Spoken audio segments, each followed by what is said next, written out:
Let's get into the regression files. Of course, Denny is with us this week. Usually Denny joins us via his home studio instead. Home studio. Listen, the regression files. You're dressed up. Look at it. No cardigan. No. The great pumpkin. Rolled up my sleeves and everything. Yeah, exactly. Look at you. You're casual. fitting right in. Yeah. True professional over here. Listen, the players who are overproducing or underproducing based on their workload, playing time, and opportunity. You could read the regression files, of course, on NBCSports.com. But Denny, let's start with a negative regression pick to kick us off here going into the weekend. Yeah, so this sounds weird because Gabe Davis is fresh off scoring 0 points. And so how can he be a bad regression candidate? And my argument in this week's article is that things could continue to be horrible for him. This Dawson Knox injury, although Dawson Knox was not a fantasy dominator or even fantasy relevant in this Buffalo offense, has been terrible. His injury has been terrible for Gabe Davis. It's been great for Khalil Shakir,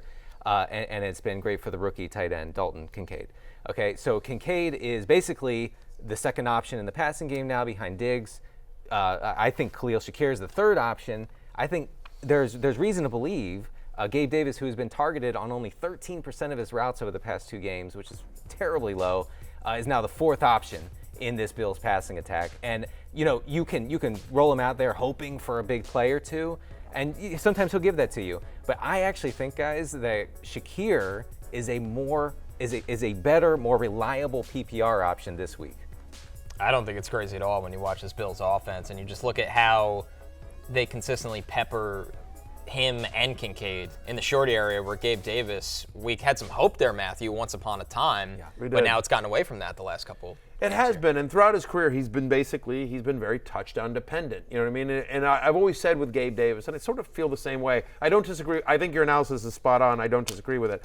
But I've sort of been with Gabe Davis. This has been my take for like a year and a half now. Is it's like you can't try to guess with Gabe Davis. You either always start Gabe Davis or you never start Gabe Davis. It's like 16 when you play on blackjack.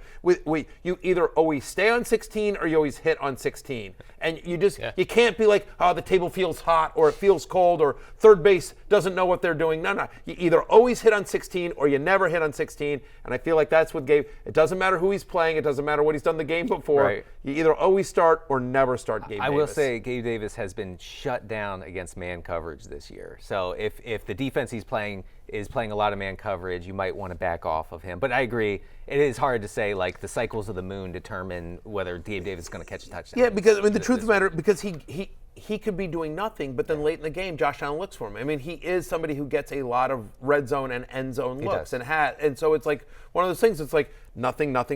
Oh, he scored a touchdown. And it's like, it's 2 for 24, but a touchdown. And so. You know what you're getting. You know what you're getting there with Gabriel Davis. Matthew, how about negative regression candidate for you? Yeah, you know what? I read your article, Denny. I scrolled over it. Thank you. And I'm gonna be honest with you. Normally it's bathroom reading for me, but I decided That's what you said last because week. I know. But you're here in person. I thought, you know what? I'm gonna finish up and then I'm gonna go and wash my hands. Yeah. Cleanliness is next hygiene to matters. godliness. Hygiene matters. Yeah. And then I read it. And Gus Edwards is one that sort of popped out to me as well. So first off, and I gave the stat for love-hate as well, but just underscores what you're talking about here. Baltimore scored 27 touchdowns this year. 17 of them have come via the run. That's a 63% rushing touchdown rate, which has been below 50% each of the last 3 years. Now, I get it. Todd Monken's their new offensive coordinator, but still, it doesn't feel like you don't pay Lamar Jackson over $200 million to just keep running. So I feel like positive regression is coming for the passing attack, which means you're nervous about Gus Edwards scoring. And if he doesn't score on the ground, he's averaging under 6 fantasy points per game in games in which he does not get a touchdown. Browns allow only 2 rushing touchdowns this entire year to opposing running backs. So I just feel like we've been riding the Gus bus, if you will, and enjoying all the touchdowns.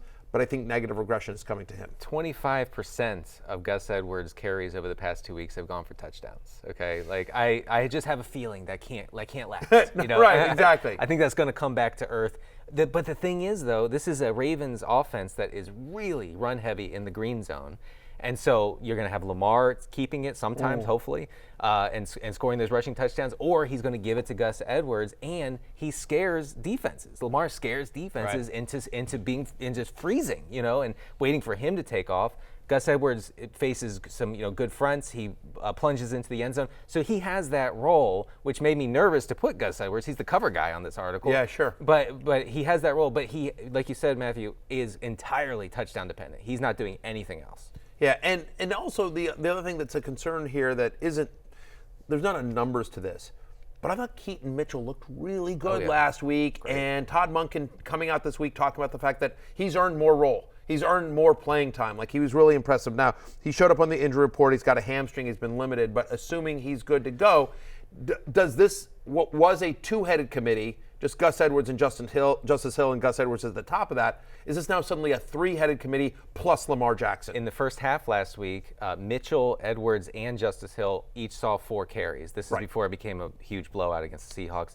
So I think that you're onto something there. I think it could be a 3-way committee. Yeah, so that's another concern. And so, again, they get weird when they get into the green zone. And lately it's been all Gus Edwards, but you could certainly see Justice Hill, who got some green zone stuff early in the season. Do they want to get the rookie some run? Again, yes, Lamar, bootlegs and keeps it himself. Please run more, Please. Lamar. Yeah. Oh, my God. Lamar has been I had a question. This came up. I did a radio show yesterday. I don't want to brag about that. No big deal. But I did a radio show. I called in. Shout out to my guys, Mason and Ireland. Steve Mason was the first person that ever put me on the radio. 710 ESPN Radio in LA. Nice. And so I've literally done that show for 20 years. He was the first guy that ever let me do anything publicly. So love those guys. Anyway, but I did the show. The reason I bring it up is I did the show yesterday. And it's one of those start, sit, this or that kind of question. And so they call in and some guy says to me, who would you rather start this week, Lamar Jackson or C.J. Stroud? Really?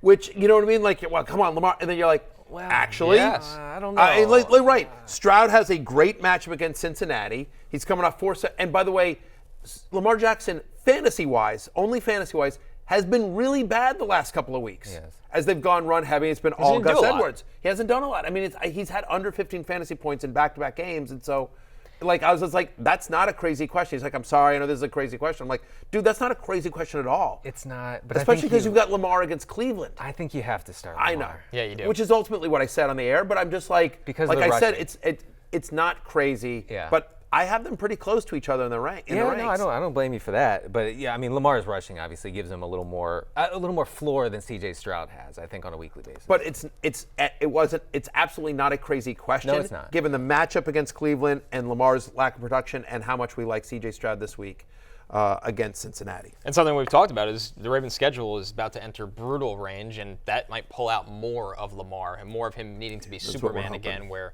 in the last couple of weeks he hasn't. How about some more positivity in terms of the positive regression, Denny? Right. I know you're staying in the backfield on this one. Yeah, Alexander Madison. Look, I tried all season, guys, to not put Alexander Madison in this article because he's just so brutally inefficient, right? Yeah. But I couldn't help it. After this Cam Akers injury, he tears his other Achilles. Unfortunately, he's now out for the year. We're going to see Ty Chandler probably be active on game day, probably be the RB2 for Minnesota. But Akers had become an issue for Madison, especially in the red zone.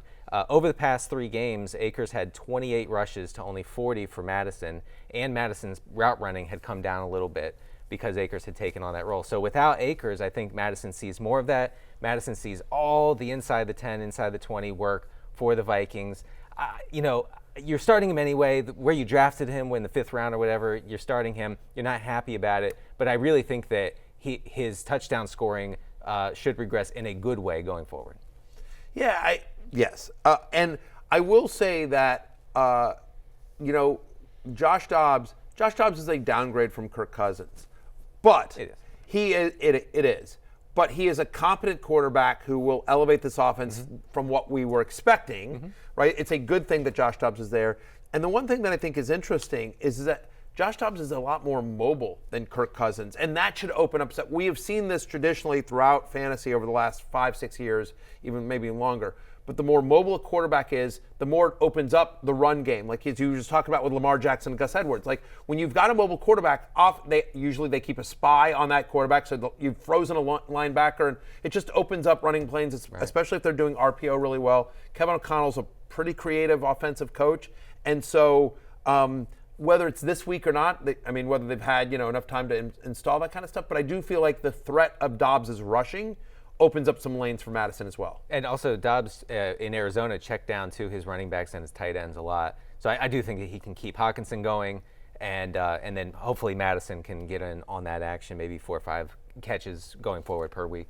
And obviously, and you just talked about, brutal injury to Cam Akers, and so now it's Ty Chandler. It feels like he has less competition in that backfield. Right. They don't like Ty Chandler. I don't know. No. Every year we're like, okay, well, this is going to be Ty Chandler, and they seem to see him as a last-ditch resort. Yeah, he always has a good summer, and you're like, everyone's excited, and then he's not active. And what's weird is, I agree with you, by the way, but NBC constantly calls me the Ty Chandler of the company. Last resort. Yeah, last-ditch resort. Barry's got to be active today. Yeah, I was always just like, I see the bosses in the hallway. They're like, Ty Chandler. And I'm always just like, thanks. And now I'm thinking about it. Oh, they think of me as the last. Yeah, you thought it was because you're fast. Yeah, exactly. Yeah. It's fast. Little did you that I know. wasn't appreciated by, Ty Chandler wasn't appreciated by the Jets. I wasn't appreciated by my former team. But maybe it's just last-ditch resort. Yeah. How about a positive regression pick for you, Barry? I want to be clear. Yeah, hold on to your butts here, people. So happy about that. This is not, I am choosing this not because I want to. All right? I shouldn't be choosing this. But the fact of the matter is that we're dealing with a situation where there is not rational coaching in Atlanta. And so Tyler Allgeier, you would think I'm going with Bijan, and I'm not going with Bijan. I should be going with Bijan, but I'm not, because unlike me in my championship coaching with 12 and under girls basketball, Arthur Smith does not get the ball in his best player's hands. What he does do is get the ball to guys like Tyler Allgeier. And by the way, and I feel bad for Tyler Allgeier, who's a nice little player. He's good. He's good. He's a 4th round rookie. He has made the most of what God has given him. We like Tyler Allgeier. We just don't like him more than Bijan Robinson. But we are not Arthur Smith. Arthur Smith does. Tyler Allgeier has outsnapped Bijan Robinson in the red zone this season, 26-12. Amazing. More than twice as many touches in the red zone for Tyler Allgeier than the guy you used the 8th overall pick on. But on those 26 touches that Tyler Allgeier has had, only 3 touchdowns. So the expectation here is that that needs to change in a positive way. They continue to use him in the red zone and in the green zone as well. Teams facing the Arizona Cardinals, which is who Atlanta plays on the road this year, averaging over 26 running back touches per game. You're already starting Bijan, but I do think Tyler Allgeier, who made my love list as a flex viable play, I do think positive touchdown regression is coming for Allgeier. Arthur Smith had several notable press conferences this week. And, This year. This week he's been in front of the press, more than the president. And so he got in front of the reporters and he said, hey, look. But weirdly lower approval rating. Strangely. Tyler Allgeier, he said, Tyler Allgeier is a good short yardage and goal line back, and we will continue to do that. We will continue to use him like that. So I don't think that there's any huge change coming. They might just to get the reporters off his case a little bit. He might give Bijan Robinson 1 carry near the goal line, get him into the end zone, and say, "Here, I did it. Are you happy now?" Right. But Allgeier is still the primary guy. After 2 Jonnu Smith sweeps don't work on 3rd down. How bad was that? Brutal. That was unbelievable. He can't quit those. Did you see the quote? The quote where it's just he goes, "We need to be better in the red zone. I got to figure out why." You're like, I don't know why. Maybe it's 26-12. Tyler Allgeier to Bijan Robinson. A tight end sweep. I haven't seen that with since Jonnu Mike Smith. By the way, if you're gonna do a tight end sweep, how about Kyle Pitts, who's actually fast? No, you can't use him. Mike Martz is the last guy I saw do that tight end sweep thing, and it didn't work then either. So no, Sean Payton has done some stuff like this. You see it every once in a while, but Arthur Smith, for teams that have to resort to that, they should not have to resort to that. No. They have Bijan Robinson, You have the best Kyle running Pitts. back prospect since at least Saquon Again, Barkley. if you wanted to run a tight end, why wouldn't you do it with Kyle Pitts, who is a fat? I get it. Jonnu Smith's a bigger body, and maybe you're thinking goal. But maybe. And Jonnu Smith did have that one. That was it 60 yards? 60-yard reception. Yeah, and he's fast. Yeah. Nothing against Allgeier, nothing against Jonnu. Yeah. But we'd like to see the other guys get involved. It just I've said this many times on this show, Denny, and then we'll move on. But what I've said is that again, it's one of two things. If what you're telling us is that Jonnu Smith or Tyler Allgeier gives you a better chance at winning, that you think after all the practices and the film work that you guys have done, more than I have, well, they've studied the Falcons more than I have, no questions asked. But if you're telling me after all that film work that you guys think Jonnu Smith is better than Kyle Pitts, that Tyler Allgeier gives you a better chance to win than Bijan Robinson, then what that is that's a massive, massive miscalculation and F-up in the draft process. Yes. Because you guys used top 8 overall picks on Pitts, who was number 4 overall, and Bijan, who was number 8 overall. Like, for a team that doesn't have wall-to-wall talent, to use it on a tight end and a running back, they need to be elite prospects, and they were considered that coming out of college. So I don't know what it is, but it's one of those two things. I do have a great stat, though, for Bijan Robinson drafters. This will make your heart warm. Bijan Robinson leads all running backs in pass routes. There you go. Okay, so what do you want beyond that? He's not seeing targets. He's not getting catches, but he has those routes. Unlike air yards, can you feed your family on pass yards? Tried to do that on pass routes. My dog wouldn't even eat the pass routes. So what can you do? Tough scene. Listen, one piece of news here. All of us that have Bijan are running bad. One piece of news here before we get to break. Kyler Murray officially announced as the starter, the return as the quarterback of the Arizona Cardinals. I think a big boost across the board here, guys, not just for Hollywood Brown, but Denny, maybe even Michael Wilson's return from injury as well. Just an overall gigantic boost for an offense that goes from Clayton Tune last week to Kyler Murray this week. I would love to see, I can't wait to see if Kyler Murray runs the way we're used to him running. Is that like some sort of like video game graphic over him? I think it's Spotify. Oh, is that what that is? Yes, it is. It is, yeah.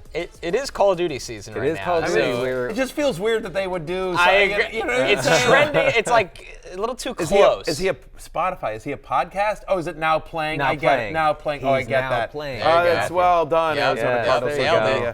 You're very clever. I see what you did there. But yeah, I mean, we talked about it. I talked about it with Pat Doherty on the Roto World Football Show the other day. I think Kyler can get this offense going. Can distribute the ball, can get Marquise Brown the ball, can get James Conner the ball. Trey McBride. To your point about James Conner, by the way, Jonathan Gannon said this is from Tyler Drake on Twitter.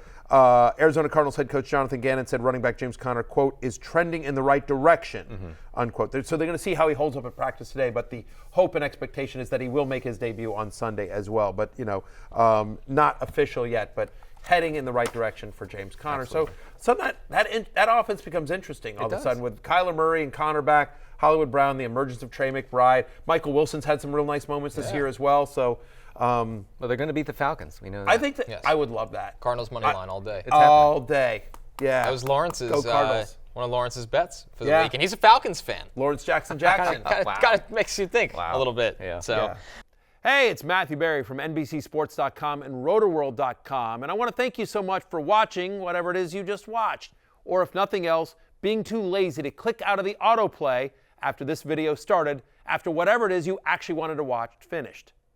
But now that you're here, I'd like to take a moment here to ask you respectfully now, okay? I'm asking you respectfully to subscribe to the NFL on NBC YouTube channel. You'll get the latest Roto World fantasy news headlines, all sorts of great shows, including my own Fantasy Football Happy Hour. So go subscribe now. Again, I'm asking respectfully.